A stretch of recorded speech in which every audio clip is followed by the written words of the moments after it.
it's fun out there to play with those guys. Like I said, most of those guys are my roommates and guys that I hang out with on a daily basis. So as the defense, we just fly around and have fun.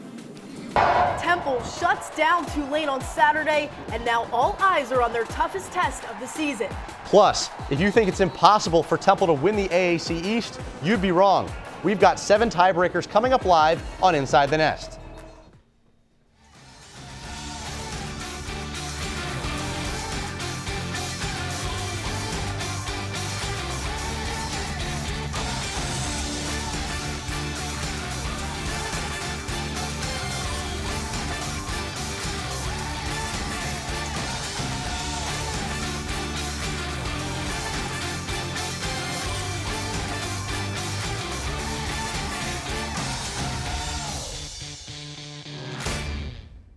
Hello, everybody, and welcome to Inside the Nest. She's Brooklyn Vaughn. I'm Dan Wilson, and as always, we have plenty to cover today. The Owls have 2 games left, and this week they look to take down Cincinnati. Yeah, there's a lot to talk about this week, but first, let's go ahead and take a look back on the Owls' home win against the Green Wave. Temple, of course, needing a win this week to stay in the hunt for the East Division title. Rod Carey and the Owls are back at home defending their own turf as they look to pick up their 7th win of the year. On the Green Wave's first drive, they get a taste of what Quincy Roche's got planned for the rest of the day. Justin McMillan is sacked by Roche for a loss of 8 yards, and Roche recovers the ball. The Owls are first to find the scoreboard as Will Mobley's 35-yard field goal attempt is good. We got more on Mobley, by the way, later in the show. Todd Centeo gives the offense the spark it needs as he connects with Kenny Yeboah in the end zone for the Owls' first touchdown of the day. Just moments later, though, Russo back in at QB. He gets picked off by Jalen Monroe. Tulane will take over at their own 45, and this will set up the Green Wave's drive to the end zone. Cameron Carroll, the redshirt freshman running back, carries 5 yards for his first rushing touchdown of the year. With under a minute left in the first half, Justin McMillan looks to make something happen, but he places the ball right into the hands of safety Aaron Monroe, and this touchback will seal the Owls' lead into halftime 13-7. To start the third, Chappelle Russell strips the ball from Tulane running back Corey Dolphine, and Christian Braswell secures the loose ball. On the very next drive, Anthony Russo takes the Owls back to the red zone, and this time he connects with Kenny Yeboah for an 8-yard touchdown. That's Yeboah's 2nd of the day. The Green Wave doesn't give up so easily, though. On its next possession, Tulane strikes again. Darius Bradwell sneaks into the end zone to narrow Temple's lead. It's score after score here at the Link, and the Owls have another answer. Anthony Russo pitches it to Jaden Blue, who makes it look easy. He takes it 16 yards for yet another touchdown. You know what wasn't as easy? This 1-yard run by Tulane running back Cameron Carroll, who finds his way to the end zone for his 2nd touchdown of the day after a whole lot of pushing and shoving. McMillan once again trying to make some last-minute magic happen, but he just can't. The Owls' celebration ensues as they win this one at home 29-21. If we could have gotten out of our own way with the penalties on offense, we really could have had a good day offensively, and we got to work hard at that, and we will. But we're going to enjoy this one first. So you're getting me all fired up, so I just want to enjoy this one for a second. First half, we came out, started a little, even at the beginning of the second half, started a little rough, but we found a way to pull it together. A few mistakes to fix. We'll have to go in and fix it because we got a great opponent coming up next. Every week is just something different that we do, so it just keeps getting better and better, and they keep adding more stuff and keep throwing little wrinkles in there. So, like I said, that our offensive linemen, the quarterbacks, receivers, all of us, we just try to go out there and execute everything. Well, I think everybody on the D-line's turned it up the last couple of weeks. Efon's back. Dan has been doing his thing. Dana got people down. We had Arnold getting sacks. So it's just the whole D-line in general has just been really turning it up. So it makes it a lot easier when everybody's on the same accord. Owls improved to 7-3 on the season in this one. Anthony Russo threw for 221 yards on 22 of 38 passing, 2 touchdowns, and an interception. Kenny Yeboah having a career day on Saturday. 5 receptions, 62 yards, and 2 of the Owls' 3 touchdowns. Meanwhile, Jaden Blue continued his monster season with 12 catches, 131 yards, and a touchdown as well. For the defense, it held quarterback Justin McMillan to just 11 of 27 and 103 yards passing. However, it was a strong day for Green Wave running backs Darius Bradwell and Cameron Carroll, who combined for just 84 yards on the ground, but all 3 of Tulane's touchdowns. And number 9's performance on Saturday, and okay, let's be honest, the past few weeks probably had you saying, okay, Roche. Making headlines this week is none other than Quincy Roche, who recorded 6 tackles for loss, 6 in a single game. That sets a Temple and American Athletic Conference record. Between this and his 6.5 sacks over the past 2 games, Quincy Roche has rightfully earned the title of AAC Defensive Player of the Week. He's also been mentioned on some national awards lists. But on a less exciting note, the offseason starts early for Vince Picozzi. The redshirt junior guard has begun his post-surgery recovery after a season-ending leg injury sustained in the USF game. Coach Carey had mentioned that there will be a wide-open competition for the spot on the field, and it appears that redshirt junior Leon Pinto and junior Joseph Hooper have gotten the call to fill the void. And for the second week now, more toddy time equals money for the Owls. Centeio led the first touchdown scored on offense for the second straight week. And while Russo continues to get the nod over Todd, it seems like there's a different spark on the offense under Centeio's direction. We'll talk about this later in the show, though, during No Huddle. And with all of the adversity that this Temple team has faced this season, guys like Jaden Blue have stepped up and continue to lead the Owls to success. For more on his story, we go to Ray Dunn, who is live at Edward Olson Hall. Hey, Ray. Thanks, guys. It was Anthony Russo's shovel pass to Jaden Blue that gave Temple a 2-touchdown lead in the 4th quarter. Now on that pass, Jaden Blue cemented himself and made sure everyone was aware of the comeback story that Temple football has witnessed this season. 12 catches, 131 yards, a touchdown, and a major role in Temple's last win. But for Jaden Blue, it was just another Saturday for the redshirt sophomore. It's a season that almost never happened. Had it not been for a conversation between Blue and Rod Carey about rejoining the program last spring. Me and Coach just sat down. He just told me he wanted me to take care of myself. He just wanted to know if I was all in, and I told him that I was. It wasn't much other than that. Coach Carey gave me a genuine vibe. It's been so much fun to be around those two. The guy works that hard and has a great personality and laughs. That's awesome. It's been an unlikely comeback. 7 games into last season, Blue left the team for personal reasons. He had only 3 receptions and was really a non-factor, but he never lost sight of his potential. Because I could imagine it last year. Just even though I wasn't playing that much, you always got to know who you are at the end of the day, regardless of what things stay, whatever your stats are with. Jaden Blue's time away from the program gave him a new perspective and appreciation for the game he loves, which has helped fuel this breakout season. Be humble, be appreciative of everything in life that God gives you, and don't take none of this for granted. As for Blue's teammates, they could not be more thrilled for the team's leading receiver. I love Blue. Blue is one of the most humble, hard-working guys I know. I love watching him play. When Blue left, I was really hurt about that because that's who I lean on. It's really my brother. So we just have a strong communication. 1 year ago, Blue's name was nowhere near the top of the leaderboard. Now, he stands to etch his name in Temple football's history books in just his 2nd year of eligibility.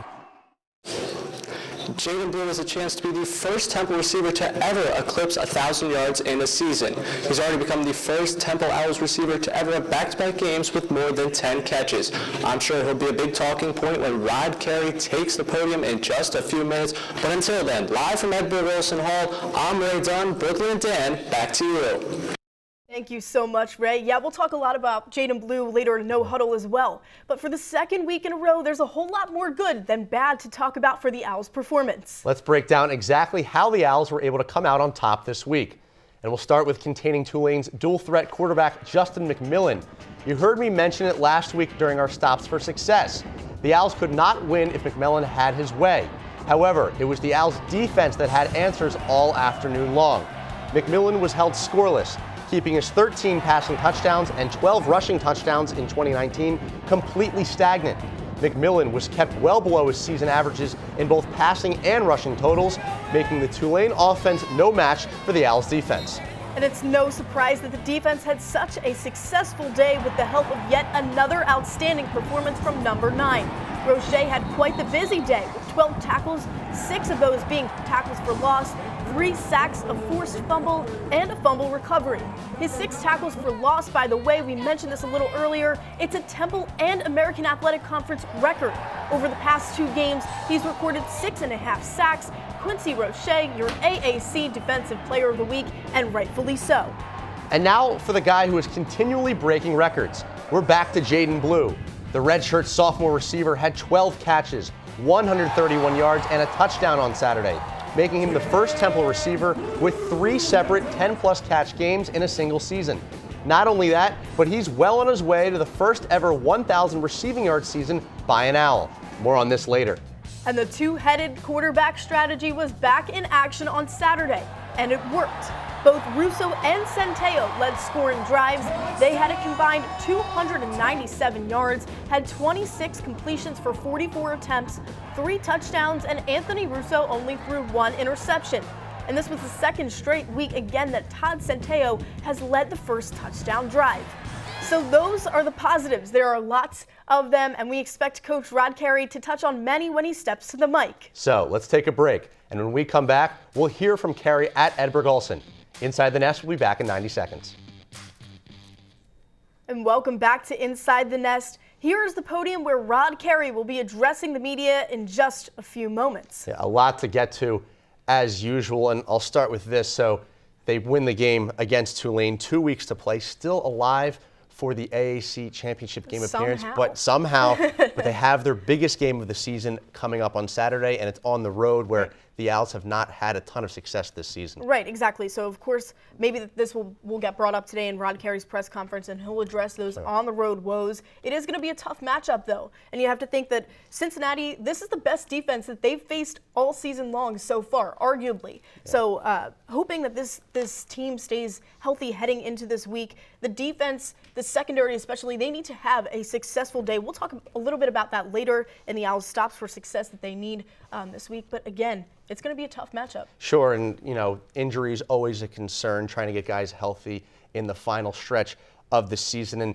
the penalties, Rod Carey was asked about it a number of times after the game on Saturday, and they had 100 penalty yards. And these are actually 2 of the most penalized teams in the entire country, not even just in the AAC. You had that against Tulane. Now you have it once again against Cincinnati. As good as Cincinnati is, penalty battles actually might decide this game among a number of other factors. You mentioned the defense is going to be huge. I think it is the best defense the Temple has faced all season. Number 1 in the AAC. They're allowing just under 21 points per game. Right, and I think it's funny that you mentioned that, the penalty factor. Yeah. I can't remember a game that we've talked about this season where that wasn't such an issue for the Owls, either ensuring a win or making it a little bit easier on them. But again, back to the injuries. They've been able to pull off 2 successful weeks in a row now with key injuries. You have key guys out that aren't seeing the field anymore. Isaiah Graham-Mobley out for the season. We just talked about Vince Picozzi and that season-ending leg injury. So, the new guys coming in and filling in these voids, how do you think they're doing so far?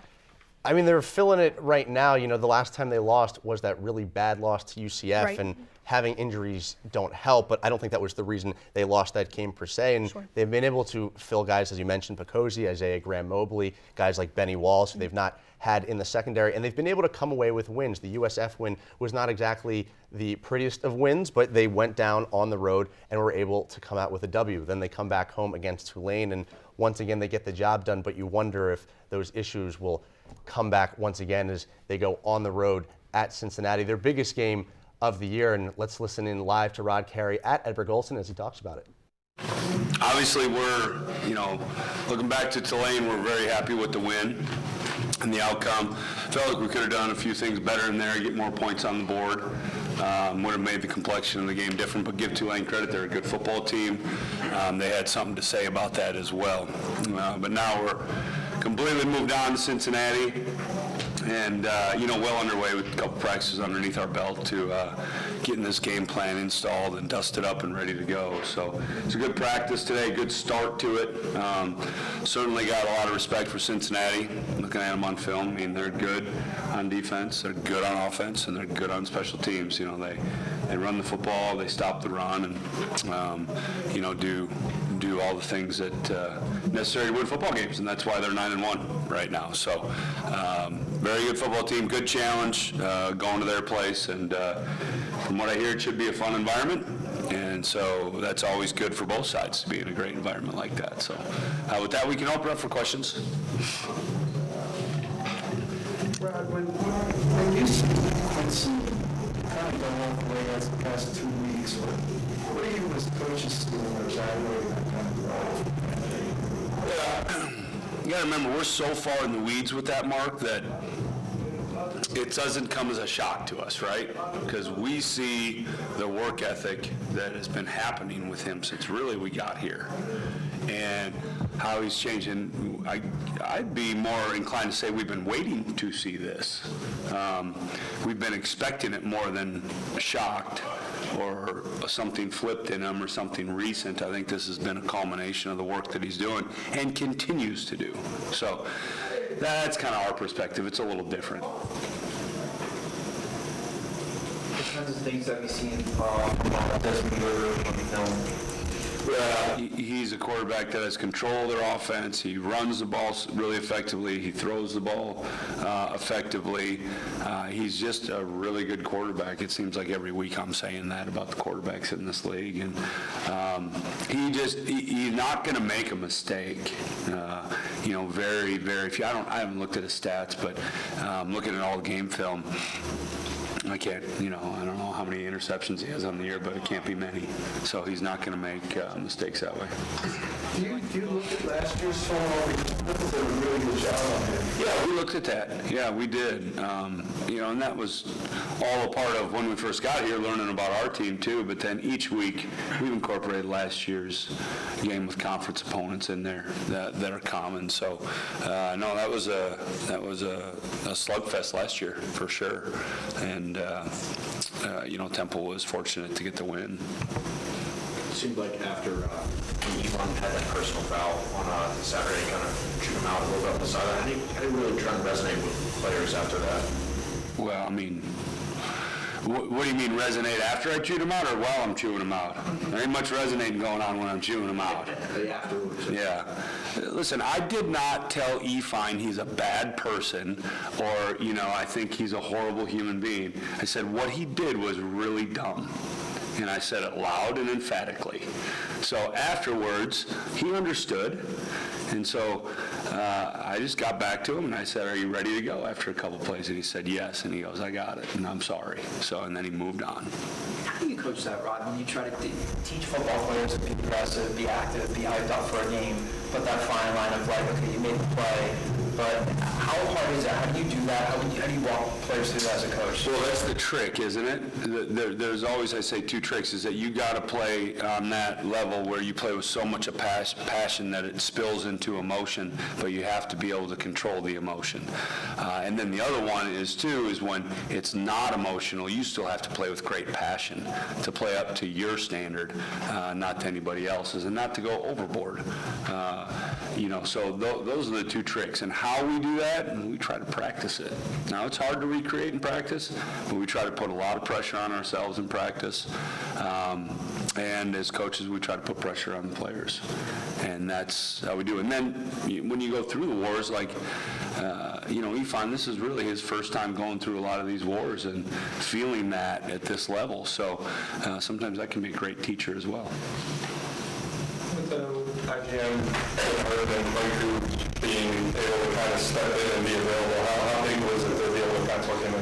Really good, because Sean and the other linebackers, they got a little break, which is good, and it's hard to play defense. Defense is always harder to play than offense because you're reacting, and so it was good to see him out there, and he executed pretty well. He's still got some rust on him now. I mean, he hasn't practiced a whole lot, but it was good to see him out there, and I know everybody was happy to get him back. How did you feel about the line with Hooper in? Yeah, really was really happy with Hooper's performance there.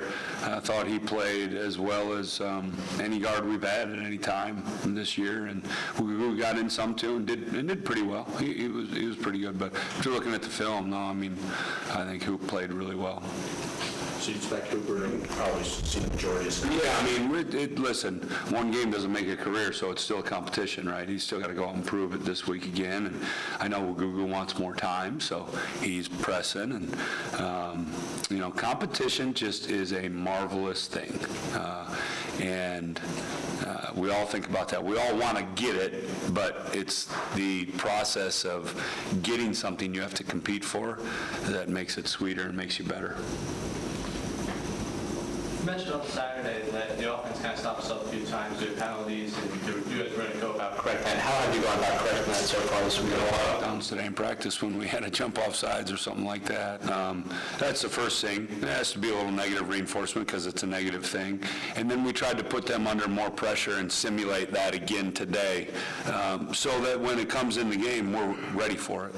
And certainly with the atmosphere we're going into, we were going to be doing that anyways. What have you seen now? Obviously, really the back, but when you look specifically at Michael Warren, what were the challenges? I think both their backs are really good. They're big, physical guys that really can run. Like everyone always goes, well, they're big backs and they're hard to bring down. Yeah, they are that, but they can run too, and they have great vision. And the first guy rarely is bringing them down, and so we got to do a great job of gang tackling this week. Now you've got through most of the conference season. What's your impression of the league? Yeah. It's good. I think it's probably more solidified than we still got 2 teams to go here, obviously with Cincinnati up. So, I'll have a complete answer for you in the offseason, but it's good, and I thought it was good going into it. It's probably better than I initially thought, and that's probably naivety on me, being naive. So, but I thought it was good. It's probably better. A different question, but we don't get to see, obviously, you're Todd and Anthony are getting the majority of the snaps, but what have you seen just going on in their careers from Trad and can you just in the limited time they get, just developmentally? Yeah, so KBS is down with the scout team, and he's making some stride. He has some tools. He's got a ways to go, and I think he would admit that too, just in, all the things it takes to play college quarterback. Trad's in the hardest position of anybody. The third quarterback on any team. He stays up with us. He doesn't go to scout team, and so he doesn't get a lot of reps. And so I like the way he throws the ball and all the drills and stuff like that, but we haven't seen a lot of them. That's just hard because he has to be mentally prepared to go in, and he's so sharp mentally. We have a lot of faith in that. So in the spring, I'll have a lot more idea about where his development's at. Okay. All right. Thanks, guys.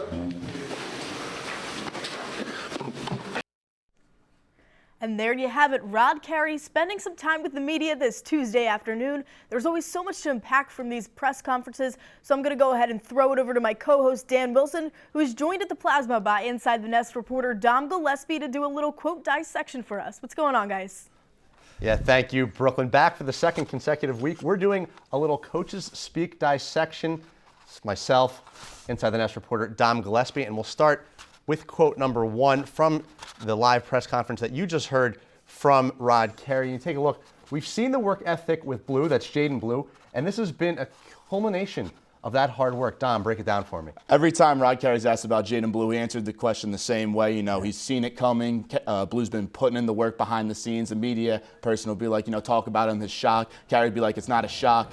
He only had 3 receptions last year, though. That's what we see on the outside. But Carey says behind the scenes, Blue's been there, been working his butt off, and we're seeing it this year. He's on his way to 1,000 yards. Yeah, absolutely. I don't think there's a ton of interpretation here. He's definitely a big Jaden Blue fan. The guys in the locker room are big Jaden Blue fans as well. But a lot of times when he's asked about him, he always, pleads. They're not surprised by this at all. He's Absolutely. Put in the work. He knew that he was capable of maybe better numbers than any of us maybe necessarily expected. It's not even Blue. It's just everyone that's been a shock this season. Everyone. I've seen it in practice. I've seen it coming, yeah. So we'll slide it over to quote number 2 here from Rod Carey's press conference. You got to play with so much passion, it spills into emotion. Dom, you're a former football player. What does this mean? I mean, it's always good to play with passion and play with emotion, but you can never let those emotions get the best of you. We heard him talk about Afani Maje in his press conference. He told him what he did was dumb. Penalties, Temple, beating Temple. You know, we've had the targeting earlier this season too. Temple can't be doing that against Cincinnati. You got to play with passion, not emotion. Can't let it spill over. Temple, one of the most penalized teams in the entire country. Yeah. Funny enough, Cincinnati actually is as well. But you want to play with emotion. You want to play with some heart. That's what's going to get the best out of your guys. But at the same time, they had 100 more penalty yards on Saturday. You can't let it spill over into stupid mistakes. Can't beat yourself against some of the You best can't beat teams in the yourself. That's nation. absolutely right. Quote number 3 here from Rod Carey. Competition is a marvelous thing, Dom. We all want to get it, but we all have to compete for it. If you remember Temple's last head coach, Jeff Collins, every single person on the depth chart was above the line. Of course, yeah. Carey's saying a very similar thing here, that every position is up for grabs every coming week, and then you guys like Vince Picozzi going down and Isaiah Graham-Mobley, and that competition is a good thing to get the guys that maybe are the backups up to those starting roles, get them integrated. Competition is a good thing. I like what Carey's doing. Complacency is the enemy, right? Absolutely. You want to have competition. You're going to be driven to higher heights with some healthy competition. It doesn't mean there's rivalries within the locker room. The guy next to you should be making you better, but this is an interesting choice of words to try and say that. You see it with Toddy and Russo. They're both there. They got each other's backs. They're best friends, and they're both getting snaps each and every week. It's good for the program. Absolutely. Well, this has been Coaches Speak. He's Dom Gillespie. I'm Dan Wilson. Brooklyn, I will send it back to you on the desk. Thank you, guys. Now let's go ahead and get the players' takes. We caught up with them at practice to hear what they had to say about their win over Tulane and how they're getting ready for arguably their biggest test of the season. I'm just feel good, you know. I'm preparing good in practice. You know, it starts in the practice field. I've been having some great days in practice. It just translates right into the game. Honestly, I like going against Quincy. He's one of the best DNs in the country. So I really enjoy going against him. Like, I mean, in practice we only get so many opportunities to go against each other. So when I do, I try to take advantage of it because he's one of the best, and like I like going against the best. So I get myself better and get him better. He's a monster. I tell him that every time. Like 12 tackles in a game, 6 TFLs. Like that sounds like a Madden game, honestly. To me. It's like really crazy. He just goes out there. He works hard, so he deserves all he gets, honestly. I just want to know how he do it. I need a little secret so I can get some more sacks or something. But when I see Quincy going, it's only make me good. When you know you got somebody on the other side of the line rushing the way he do, you only makes you want to go harder and makes you want to do more. So that's my dog. I just be happy for him because he plays with a lot of energy. From the same area, so I'm just happy for him. Q, we've been friends before this, so I'm just happy for him. Since he's going to run the ball really well, they'll put the ball in the air a couple times. You know, they got a good quarterback back there, but you know, everybody just has to lock in, do their job, be what they're supposed to be, and you know, we'll have the same result we did the last 2 weeks. The mindset going to this one, we're just going to play hard, try to be physical. Cincinnati's a great football team. We know that they're not 9-1 for no reason, so we're just going to go out there and we just have to really execute our plays, and I feel like we should come out on time. This is a testament to the guys up front, you know, physical guys up front, physical tight ends. You know, it's a big back, but, you know, we're a physical defense, and they're going to have their work cut out for them just as well as we have our work cut out for us. They're an aggressive defense. They're well coached. But they're man-to-man coverage, and that's one thing that we do like as an offense, going man-to-man. That's just basically saying it's our guys better than your guys. So I really do like the way they play defense, but they're hard. So we got to prepare hard, and I know they're going to be preparing hard too. I'm happy they play cover one a lot though. And it's great to hear all those guys say such great things about Quincy Roche, such a big impact he's had on this team. Well, there are 2 games left. They're looking forward to Cincy's offense and their defense. It's going to be a tough matchup for them. Yeah, absolutely. As you mentioned, only 2 tests remain for the Owls this season. Let's take a look at the remainder of the 2019 schedule. And first up, it's the Owls' final regular season road game of the year, a trip to Cincinnati with a chance to completely shake up the AAC East. The Bearcats have just 1 loss all season and came at the hands of number 2 ranked Ohio State back on September 7th. In the AAC, Cincinnati is the only team that remains unbeaten with the conference's top-ranked defense. The Owls will be playing to keep their odds at a conference title alive. Cincy will be playing to officially punch their ticket to the conference championship game. Kickoff is this Saturday at 7 p.m. on ESPN2. And then there's the UConn game, presumably an easier task than defeating the Bearcats, but still one that cannot be slept on. Remember what happened in the Buffalo game. Temple can't have a repeat of that to end its 2019 campaign, Dan. The Huskies are 2-8 on the season and haven't had a single conference win yet. If last year's performance, though, that 57-7 blowout win tells us anything, it looks like the Owls should end their regular season on a good note. Well, we have to go to break, but when we get back, we'll break down the Owls' upcoming battle with the Bearcats. Don't go anywhere. Inside the Nest will be back in 90 seconds.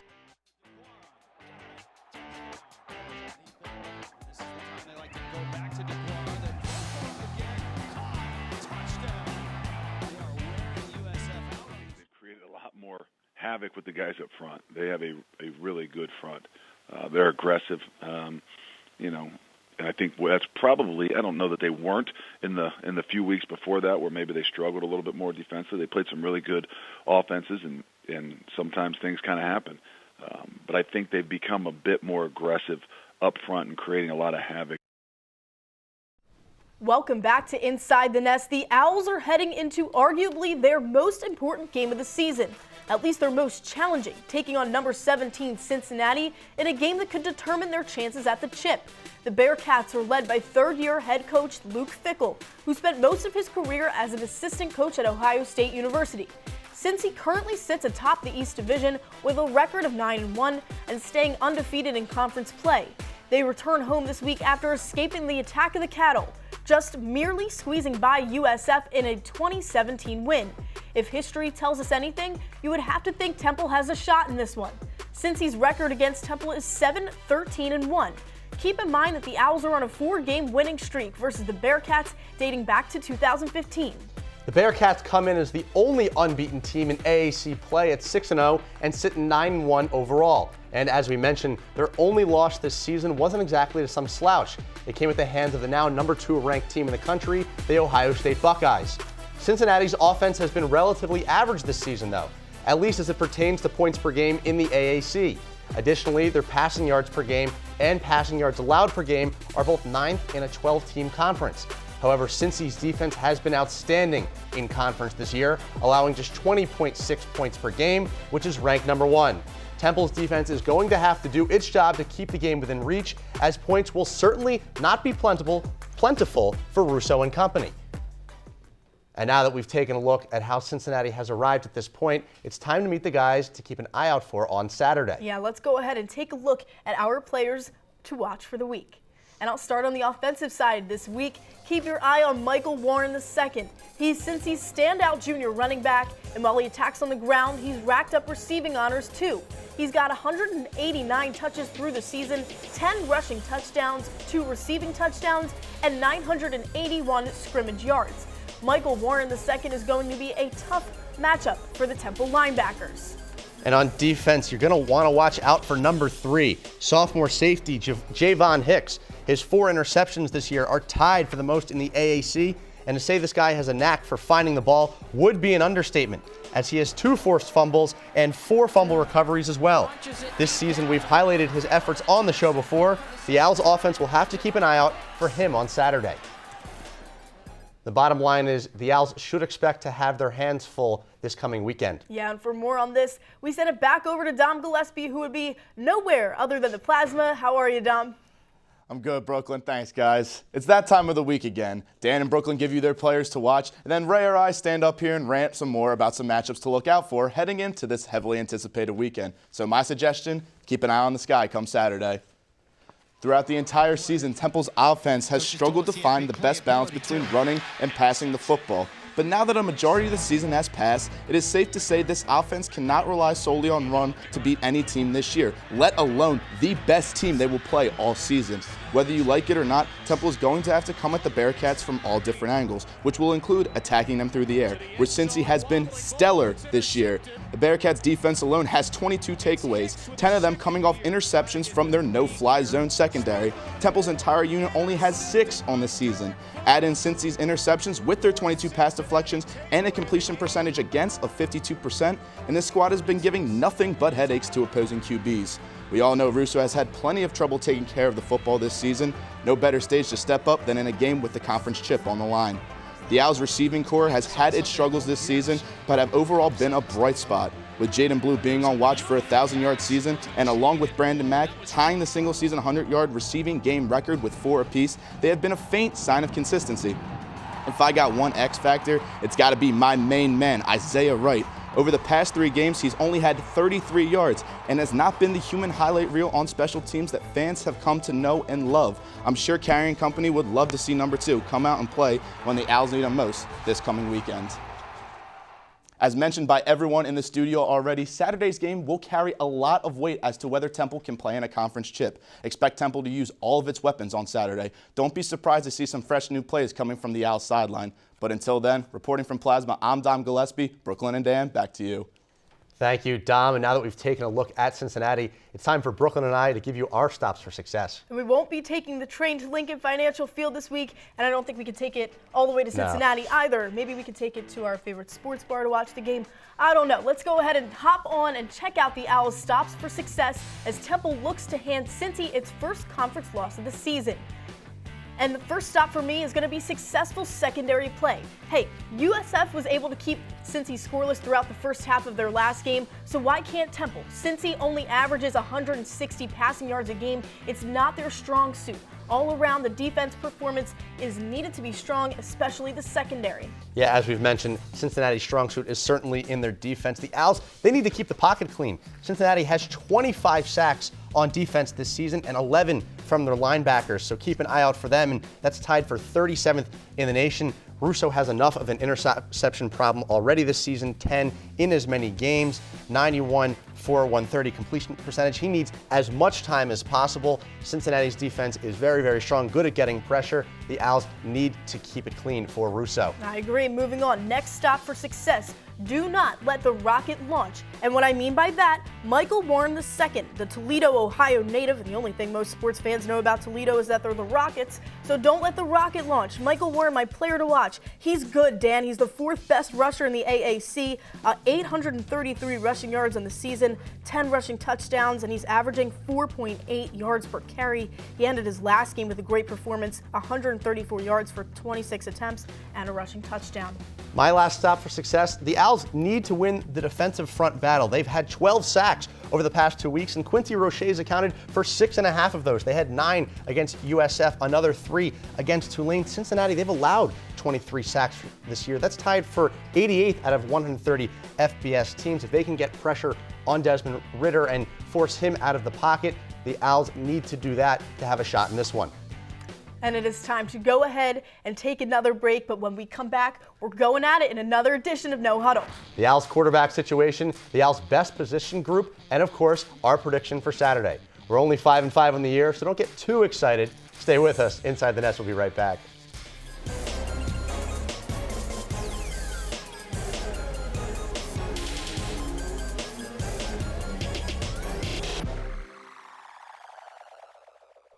Welcome back to Inside the Nest and welcome back to No Huddle. It's time for my favorite 6 minutes of the entire week. 6 minutes, 6 topics. Here we go. Brooklyn, first question's for you. Is the Owls' current quarterback situation overblown? Dan, I'm going to say it's not overblown. Okay. I love what's going on here. Todd Centeio and Anthony Russo, I wish I saw a little bit more Toddy time, of course, but they're having fun with it. Let everyone play, right? You know what? They're supporting each other. They're having a great time. It's working so far. So yeah, let's continue it. I don't think it's overblown. I think Rod Carey wishes that the media would stop asking him if this situation is continuing, but I think it's fine. That's definitely for sure. He is sick of hearing about it. I'm not necessarily usually in favor of a 2-quarterback system. I would even like to see them, if they're going to use Centeio, to switch up when they bring him in. It seems to always be that third drive towards the end of the first quarter. If you're going to have other teams planning for it, at least show them some different looks. But no, I don't think it's overblown. I think it's pretty reasonable in how it's being talked about right now. Sweet, so we concur. Moving on, second question. Jaden Blue, he could become the first Temple wide receiver ever to reach 1,000 yards in a season. Dan, do you think he'll do it? Yeah, all he has to do is really maintain his average. The Owls are going to have at least 3 games remaining. Cincinnati, UConn, a bowl game, maybe even an AAC championship game. He's averaging 80.3 yards per game of receiving, and if he just maintains that, he's already 803 yards on the season. He will get to 1,000 yards, which, believe it or not, is the first in Temple history. I agree, Dan. I think he can do it. I think he's more than capable. He's been having standout performances week in and week out, and I'm excited for him. I'm excited for this guy. You know, Ray Dunn, you heard his story earlier. This is a great year for him, so I really am hopeful that he's going to be able to carry it out for the rest of the season. So here's a question. Which position group has actually been better, the wide receivers or the linebackers? Well, I'm glad we're on the topic because I think that the wide receivers have been more impressive. With the exception of a little bit of inconsistency from Isaiah Wright, Dom Gillespie's guy, his X factor. I don't know, I'm not buying into the Isaiah Wright thing. I think he's been inconsistent on the year. I think Brandon Mack and I think Jaden Blue, of course, have stepped up and really delivered in this position, though.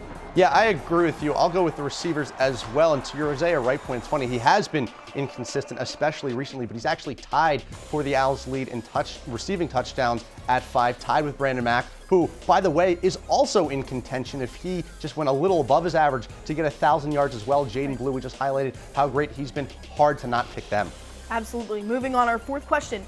Could penalties be the difference between Temple winning or losing in Cincinnati on Saturday? Absolutely. Don't beat yourselves. You had 100 yards of penalties on Saturday against Tulane. Temple has been one of the most penalized teams all season long. Cincinnati actually has been as well, but Cincinnati, they know it's going to be an uphill climb going into Cincinnati, taking on a team who's undefeated in conference. Moving yourself backwards is not a recipe for success. I agree with you. It is. It does make the difference. And Rod Carey had attested to this when he had mentioned playing with passion versus playing with emotion. And I think that this is going to be a strong theme in the Owls practice moving forward for the rest of the week. It's so important. Yeah, there's absolutely a difference. More likely to happen, Brooklyn. Memphis doesn't win the AAC West, or Temple wins the AAC East. I'm going to say the more likely case is that Memphis doesn't win out in the West. And here's why. I just think from here on out from Temple, there's so many different tiebreaker scenarios that could come down. And I know you're going to talk about that in a couple minutes. Yes. But my point blank answer is I think it's more unlikely that Temple will come out on top in the East. Yeah, Memphis is in the driver's seat right now in the West. There's a 3-way tie for 5-1, but they hold the tiebreaker over both SMU and Navy. It's not a surefire guarantee. They do have Cincinnati the final week, but Temple needs everything to go right for them. Memphis entirely controlling their own destiny. I'll say that's the more likely of the two. All right, and we're 5 for 5. Everyone comes to know, what do we think is going to happen? Because we are the most accurate source out there. Absolutely. Okay, what is your prediction? What do you think is going to go down out in Cincinnati on Saturday, Dan? Well, Cincinnati's favored by 10. The Owls have not fared well on the road this season. I do think that the Owls are going to have too much on their hands. I think they are going to go to Cincinnati and lose. I think Cincinnati clinches the AAC East in this one. I think it's just simply going to be too much to handle. Unfortunately for all the Temple fans who are watching, I'm going to agree with Dan on this one. I think Cincinnati is going to take the cake in this game. It just really, there's so many factors working against Temple here on the road, injuries, but I just think that Cincinnati, this defense, is going to shut down a Temple offense that has not yet been able to perform where they need to compete with them. Owl fans might actually be happy that we're picking against them this week. It's time to settle down and take our last break of the day. You're not wrong. When we come back, we're going to talk all things around the AAC. Inside the Nest, we'll be back in a minute 30.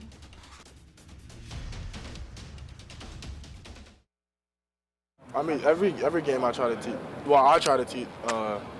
Play it like it's a championship game. So that's all I try to relay to the younger tight ends and everybody on the offense. Just try to relay every game as a championship game and try to go 1-0 every week. You know, it's the same game plan. You know, it's all about our preparation. It's all about our preparation and our game plan. As long as we can execute our game plan, we'll be in good shape. I try not to make one game bigger than the next. You know, it's just simply executing our game plan. I know we'd be excited, I know we'd be happy, but I know at the end of the day, I know that we know we're capable of beating them, so it shouldn't be a surprise, if that makes sense. We know that we're good. I know they know that we are too, so got to carry it the same with any other team. Just got to capitalize, build from mistakes from each game, and go into it the same. It does. You know what's at stake.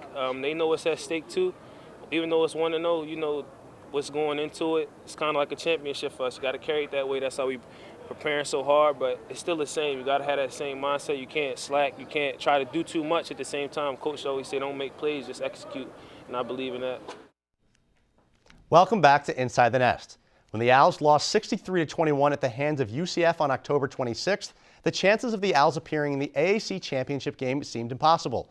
The Owls had just been embarrassed by a division contender on their home field to fall a game behind the Golden Knights and 2 behind the division-leading Cincinnati, in a division where only one team can play for the conference title. Fast forward to 2 weeks left of the regular season football, and the Owls are now winners of 2 in a row. Not to mention a last-place Tulsa team managed to knock off UCF. Believe it or not, and we choose to believe, the Owls still have a puncher's chance.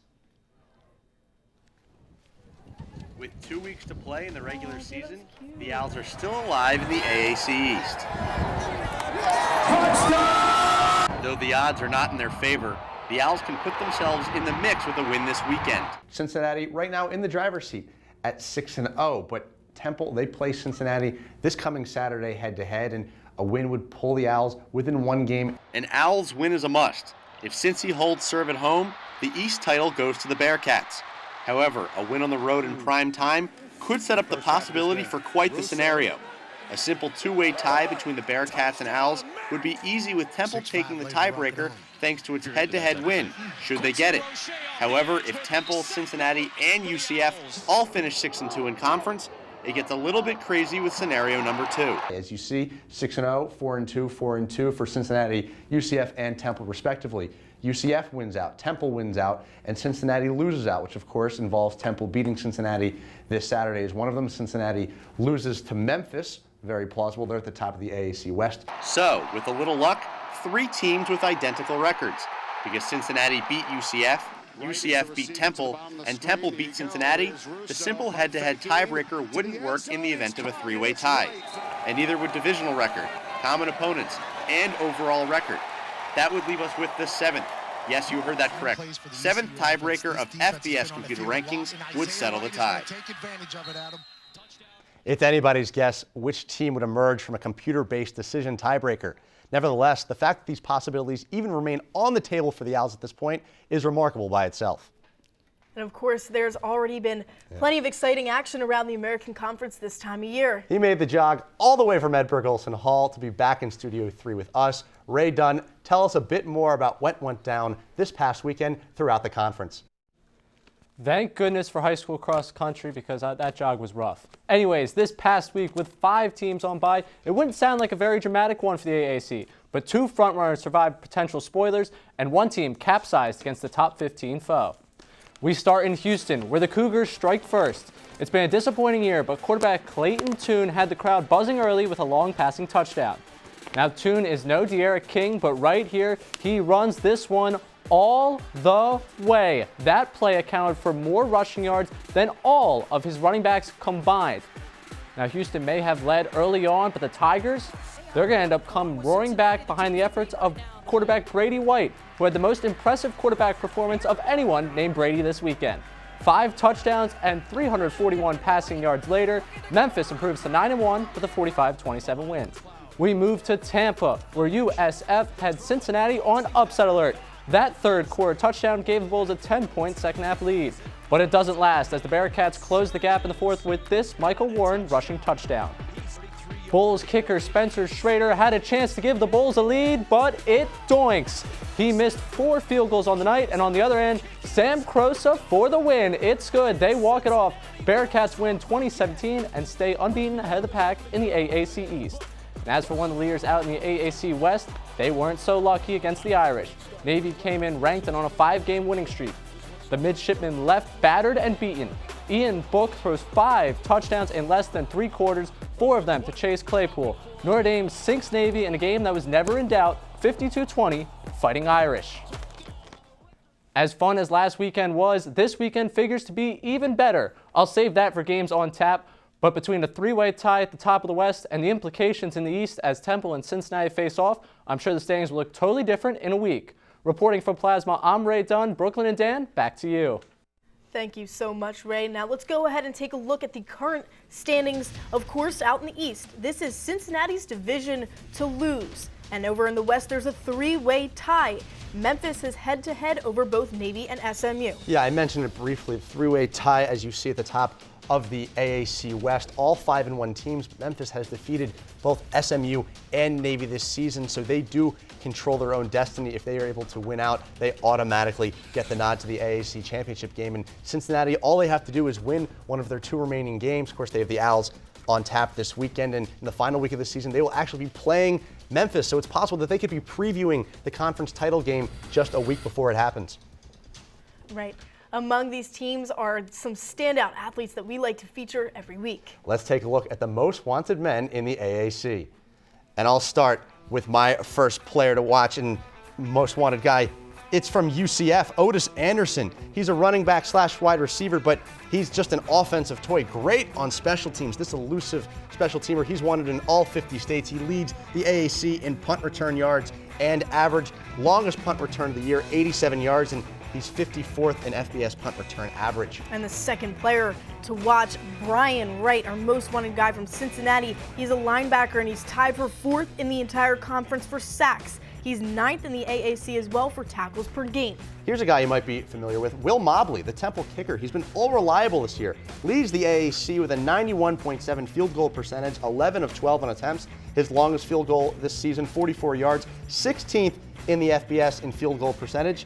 Missed field goals are points left on the board. Rod Carey has not had to worry a whole lot about that this season. And let's go ahead now and take a look at our games on tap for the weekend. First up, UCF travels to New Orleans to take on the Green Wave. The Knights are coming off a bye, and Tulane returns to defend its home turf after a tough road loss to Temple. Catch this matchup on Saturday at 12 p.m. on CBS Sports Network. And here's a real good one. SMU taking on Navy, also on CBS Sports Network at 3:30. It's a pair of 5-1 AAC teams trying to catch up to Memphis. Both would have to finish a game ahead. As we mentioned, they've already both lost to Memphis, and whichever team loses this one, they will be out of contention for the conference title game. Again, you can catch this one at 3:30, also on the CBS Sports Network. All right, and number 3, another exciting one is brewing down in Tampa, Florida, where number 18 Memphis will travel to take on the USF Bulls. These next 2 weeks are an absolute must-win situation for USF if they want to keep their hopes of going bowling alive. You can watch as they continue their gauntlet battle on Saturday at 4 p.m. on ESPNU. A whole lot lined up for a great weekend of AAC fun. And even though the cold weather has arrived here in Philadelphia as winter nears, our graphics department is coming in scorching hot to let you know that you can follow us on all things social media at OwlSports Update. And tune in right here to TUTV on Thursday at noon as JJ Mahalski and Adam Connolly bring you the latest in all things Temple sports. Yeah, and that'll do it. Here for us in Studio 3 for Dan Wilson and our entire crew, I am Brooklyn Vaughn. Have a great week, everybody.